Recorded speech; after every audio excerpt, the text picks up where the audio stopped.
Yeah, it's another opportunity to win and compete, and I'm really excited. Any opportunity we get to do that, and hopefully things fall away and we get another opportunity to win a Pac-12 South. Obviously, it's nice to get your sixth win become bowl eligible. Now you look forward to your finals game, your final bowl game. Yeah, again, as I think Amon said earlier, it's great to become bowl eligible, but we have bigger things than that in mind, and we came here to compete for big things and win more games and do that. What do you think you have to do to be even better than where you are right now? To be more consistent and execute. I think like you said, the first quarter was great, but I think we can do that the whole game if we are more disciplined and execute and do our job. What's the key against the Cal defense? Just being disciplined. They're kind of similar to us, and we call ourselves an execution-based offense. I think they're an execution-based defense, so they're going to do what they do, and we're going to do what we do, and we just have to execute better than they do. Obviously, they have a really tough secondary. They like to try to pick on guys when they face them for the first time, especially. What stands out about that secondary in particular? They're disciplined. They're very good disguising things, I think.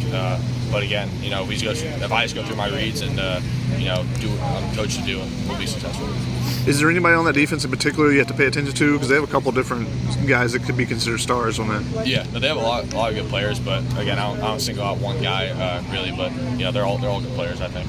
Sorry if you already asked this, but how much have you worked snapping the ball with Justin? A lot, but if you think about it, before I was named the starter, before I took over the starting job, I was with DD all the time. So I've had a lot of time with him. It's a little weird because I'm not as used to him as I was before, but we've had a lot of experience together. Lots of differences in terms of snapping between the two of them? Very subtle. You don't really notice it until you're back there. But everyone kind of snaps the ball a little bit differently, just a spin and location. But by the end of the week, it'll be natural. Did you become more natural as the fourth quarter went on Saturday? Oh yeah, I didn't notice anything. He did a good job snapping good snaps for the most part. So we'll just get more comfortable as we go. How much more comfortable do you feel now at this point in the season? Very comfortable, especially looking back against Fresno. It's not as big of a stage as I think I thought it was in the beginning. Obviously it is, but definitely a lot more comfortable. It is a big stage, obviously, but is it just so much more easier for you to, kind of zone in now that you've got these reps underneath your belt? Yeah, definitely. We're 10 weeks in, it feels like. So, having that experience and just getting those reps in practice helps a lot. What do you notice London's confidence kind of, increase throughout the season? I thought he was very confident from the beginning when he got here. Obviously, you guys see the catches on TV and in the big games, but he's been a stud since he's walked in here, and I'm really proud of him. He's stepped up big time. Do you now help Justin with the calls and stuff, versus maybe Brett was helping you more initially as far as the center and quarterback making the calls? No, he does the same thing that Brett does as job responsibility. He does a good job of that. Him and Brett are really intelligent. After the first quarter, are you thinking, this is like your homecoming and 200 passing yards, and you're thinking, is this really happening? It's like, did you have enough time to think about? Not really. I think before the 28 points, someone kind of said to me as a joke, like, "Oh, you're gonna throw for 12 touchdowns today."